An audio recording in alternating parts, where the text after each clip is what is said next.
Hi, Bill the Flavor Guy here. I heard you guys have some questions. I'll be right back.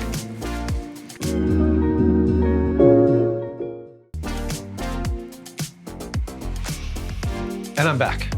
All right, so the question is, can our extracts be used for water and commercial purposes? And let me say that all the flavors that Nature's Flavors makes can be used for both consumer use and commercial. Now, if it needs to be strengthened for commercial purposes, we can do that. We don't want to give the consumer too strong of a flavor, because it's not that we don't want to give it to you guys, but if you take one of these flavors that say, 1 to 10,000, you could never use that flavor. You wouldn't know how to, dilute it down enough, and you'd get discouraged.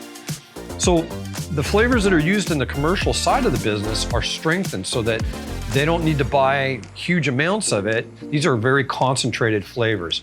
Now, extracts can be used for things like kombuchas, but they can't be used in proteins because the alcohol in the extract, and extracts usually mean that it's got alcohol. Not always, there are water-based extracts as well, but an alcohol-based extract in a protein-based drink means the two will collide. This won't work. The protein will coagulate, it'll look like cottage cheese. It's a mess. And a lot of protein products are powders first, and then they add water and other stuff so you could buy a powdered flavor for a protein drink. All right, I hope that explains it. I could spend hours talking about this, and I'm passionate about it. So if you want to learn more about that, send me a comment, give me a like. What was the other one? Subscribe. Just mess with those guys. All right, next question. Yep.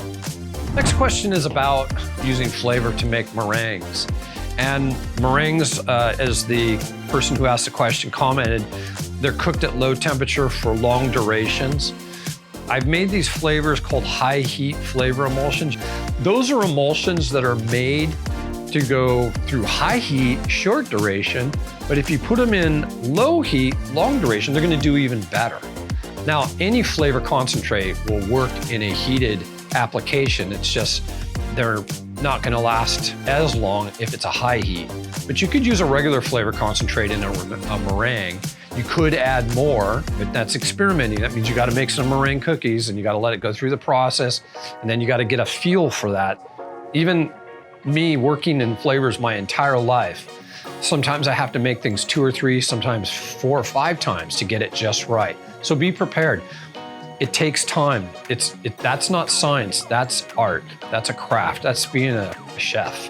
Chefs practice, they make mistakes, they gain intelligence by making mistakes. You will too. All right, next question. What's the difference between fruit extracts and natural flavors? If we took a bowl of cherries and we mashed those cherries up, pressed them, got all the juice out of it, concentrated that, maybe even distilled it, took some of the flavor oils out, added it back to some more juice, that would be a fruit extract, that kind of a fruit extract. Now that's water-based. Another would be, we take a bunch of orange peels or mandarins and we shred them and we mix some alcohol first, kind of seen me do that a little bit with some of the drinks we've done, but we do it on a more aggressive scale where we really shred the peels and we break up all those cells on the peels. Then we add the alcohol and that carries away the oils. And we press that out, and what's left is a bunch of oil that's dissolved in alcohol. Now we add water to that and some salts, and we chill it to a temperature almost close to freezing. And we let it sit for 24, 48 hours, 36 hours, whatever we want. What's at the bottom is a pure fruit extract of that peel. So a natural flavor can have all the things that we talked about in the extract, plus adding things that will bring it back around, bring back that pectin, that thickness or that body that fruit has. And you might add color to it. So a natural flavor could have added color, and it may not come from the fruit. Maybe if you're doing a strawberry, you might add hibiscus for your color because it's a pretty good red, it's inexpensive. The strawberry color that comes from strawberries is not very strong. It's not heat stable like a hibiscus color would be. I know there's people out there that try to make or poke at flavors, natural flavors being created in a lab. Well, yeah, they are created in a lab because that's what the health department requires. You can't create them out in the field. But we bring all that stuff inside, we recreate the flavor, all natural, no synthetics, no weird chemicals, but we gotta build it back up again. And we gotta build it that if you're making a beverage that's gotta stay in a bottle and sit on a shelf with UV lights, possible transfer from one location to another and heat, you gotta add that flavor to it. You gotta bring the concentration of the flavor up. You've gotta add a color that can take the UV lights. Hibiscus is one of those colors. Okay, next question is a great question. They're all good questions, but I like these kinds where it's making jams and jellies. I love making jams and jellies. And the question is, can you add citric acid as a preservative for your jams or jelly? Citric acid isn't necessarily a preservative, but what it does is it affects the pH. And pH, without getting too far in the weeds, decides what can grow and, good or bad. So the higher the acid, the lower the pH, the less likely you're gonna grow something really bad. Things above 4 pH make me nervous because as you get close to 4.5, you start getting close to that place where botulism wants to grow. Jams and jellies should never get there. The question the person asked is, could I add acid to a kilo of jam? The answer is yeah, you'd add about 0.5 grams, but a little bit of powdered citric acid on the tip of your teaspoon, and you could add it anytime in the beginning, during the boil. It doesn't matter, but obviously you want to get it mixed thoroughly before you pour it into your jars and taste it.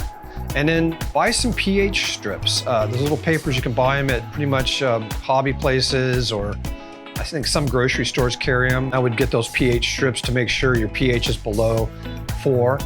And then practice good cleanliness, boiling your jars and your lids, and I think you should be fine. Okay, this is a really good question, and it really relates to why our flavor concentrates are the way they are. The question is, why are our flavor concentrates cloudy? This person asking the question said they usually see flavor concentrates clear.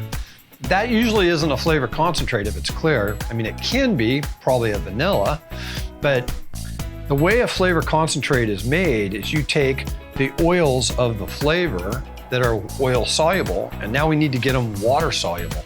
So we have to homogenize them with, in our case, gum acacia, and at a certain ratio of oil and gum acacia and a specific gravity, we emulsify that to a point where it's creamy, it's a complete emulsion, homogeneous. It won't separate in water. It'll float through the water evenly and evenly dispersed. And because it's oil and it's an emulsion, it's gonna be, it's gonna refract light, it's gonna be cloudy. And that's really a true emulsion and true concentrate. Don't be alarmed if a flavor concentrate's cloudy, that's a good sign that it's a concentrated flavor. So anyway, that's normal. All right, hope that answers your questions. Keep them coming. Don't forget to like us, subscribe, and leave a comment. Look forward to hearing from you.